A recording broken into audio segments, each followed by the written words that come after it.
Hong Kong Direct is your weekly racing roundup full of news, views, previews, interviews and special guests. And coming up on the show today as we head into a big weekend at Sha Tin, it's Sha Ladies Purse Day. Tony Cruz won the race last year with Fiore, but that horse just there, Southern Legend, back to try and reclaim his crown. He won it back in 2019, but Cruz with the run in the race, Kying Star, does have an excellent record. A vet's life, and the vet in question is Amy Kelly, going behind the scenes with Amy and finding out what she does here at the Hong Kong Jockey Club. We're also catching up with Sam Agars, racing editor from the SCMP, as well as he looks ahead to the feature race this weekend, which of course is the Sha Ladies Purse.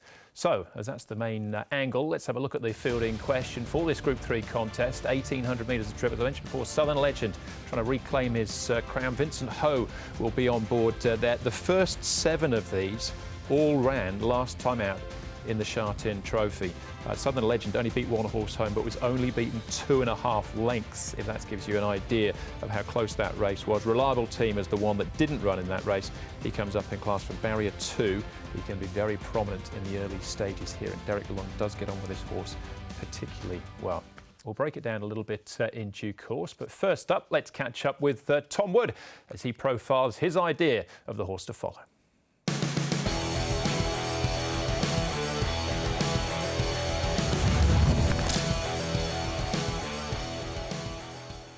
Glorious Dragon arrived here in Hong Kong from the UK, had raced over there as Stevenson's Rocket with trainer Ed Walker, and prior to arriving here in Hong Kong he had to run in the Hampton Court Stakes and had run down the track, but he was a 2-year-old winner at Redcar over the 1,600 metres. He's only really lightly tried here in Hong Kong with the 21 starts next to his name, but he's been able to win 4, and he won basically in his second season here in Hong Kong at Happy Valley on International Jockeys Night at Happy Valley, winning well from back in the field. Glorious Dragon out wide, a Good Omen, Brave Legend, High Revs flying home down the outside. The Hulk, Glorious Dragon, he's dashing late to the line. Glorious Dragon. Following that win at Happy Valley, he again returned to Sha Tin a couple of weeks later with a terrific victory out of gate number 13 over the 2,000 metres. And after that, he moved stables to Francis Loy from the Tony Millard barn. And that was where we saw his biggest victory come out of the Francis Loy barn, when he was able to win the 2021 edition of the Centenary Vase. Glorious Dragons weave through the centre, Exalted, and out wide then is Singapore Sling, but Glorious Dragons in front. The Centenary Vase is going to the Poon Train. Glorious Dragon beat Exalted. Following on from a successful season last season for Glorious Dragon, he resumed at the trials with some very good trials, one down the straight at Sha Tin, and then took that form from the trial at Sha Tin into the first up effort in the Oriental Watch Sha Tin Trophy, where he was a very unlucky 10th, and he lines up again this weekend with Zach Purton in the saddle. Yeah, he wasn't the only horse in that race. They went really slow and all galloped up the straight together, so it was a nice barrier trial for him, and you know, there's every chance it's going to happen again this time. You know, we have a small field. Once again, lacks pace. I've drawn barrier 1 on the inside, so it doesn't look like it's going to be straightforward. I'm going to need something to happen for me, but the horse is going well in the mornings. It's a suitable race for him. I know he's got a little bit of weight on his back. That's never ideal in these Group 3 handicap races, but the horse is going well, and you know, with even luck, hopefully we can be there. 129 pounds he carries there off the inside gate. As Zach was saying, potentially looks good on paper, but it could, as you saw last time out, turn into a little bit of a nightmare as well, but barely moved when only beaten, what was it, 2 lengths into 10th place there behind Panfield. Panfield's not going round this time. So that's Tom's idea of who might be the horse to follow, but out at track work on Friday morning as well was Sam Agars to give us a rundown on the field.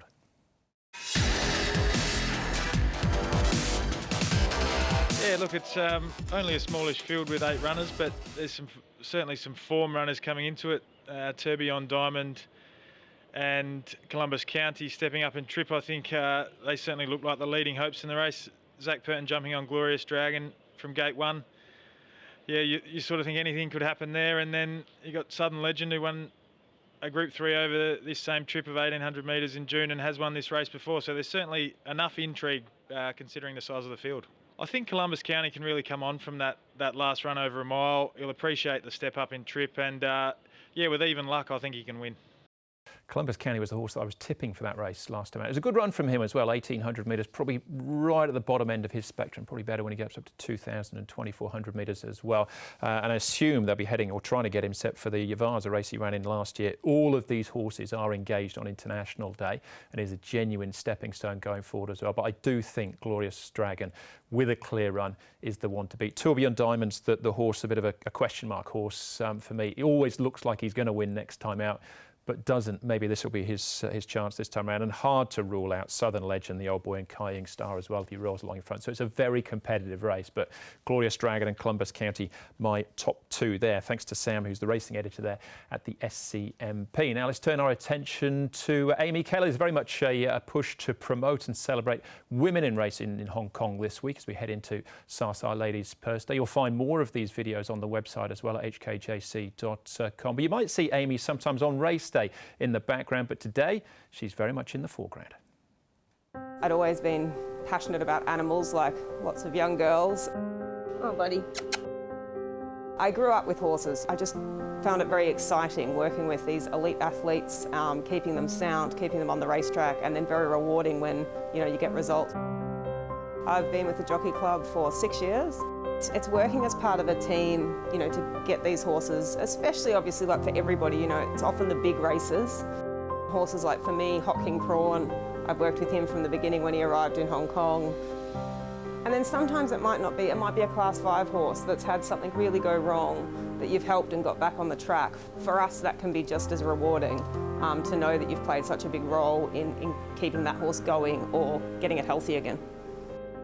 Women tend to be very compassionate and empathetic, and I think this works well with horses. Horses are nervous flight animals, can really help in the day-to-day work that I do. John Size, I've worked with him since my beginning at the Jockey Club. He's been great at mentoring me. With so many years of experience, I've learned a lot from him. The Hong Kong Jockey Club, I guess, like it is in many other aspects for the veterinary team, is considered the gold standard. I guess compared with other jurisdictions in the world, everything's transparent. Our drug use is low. We regulate things very heavily to ensure that the horses are all racing drug-free. For me, and I think for all the vets here, we're advocating for the horses. We're here for the animals. So it's really important to us that every horse is as happy and as healthy as can be. And it always receives the highest standard of veterinary medicine and the highest standard of care in its day-to-day life. Great look behind the scenes there with Amy. We should try and do more with the veterinary department, in actual fact. Each trainer, each vet works with two different trainers, and Amy working with John Size there, and I thought you saw a shot of Hot King Prawn as well. He'll be back in action, hopefully, at the end of the month on main trial days. We head into this weekend, though the Sa Sa Ladies Purse is the centrepiece of our 10-race programme, but some good action on the undercard as well. Nervous Witness back again. We'll hear from David Hayes in a moment, and Blaze Warriors, unbeaten in 3 starts last season. He goes around in the last race. I assume they're heading towards the 4-year-old series. It's over the 1,400 metres, race number 10. Happy Valley, 9 races at Happy Valley on Wednesday night, and then it's the Panasonic Cup back next Saturday at Sha Tin. The Panasonic Cup, not a group race, but it is a high-class handicap in itself. So one of the key runners on the undercard on Ladies' Purse Day is Nervous Witness. We kept Tom busy out at track work to catch up with David Hayes. To find out, well, the first question was, would he be tempted to step him up into group company and run him on International Day? Yeah, I think we'll just go through our classes. When his rating's up high enough, we'll look at international races. But there's so many good races on offer here in Hong Kong going through the classes, and he's only had 2 starts. So we'll just take our time and hopefully have him running on International Day, but not in the big one.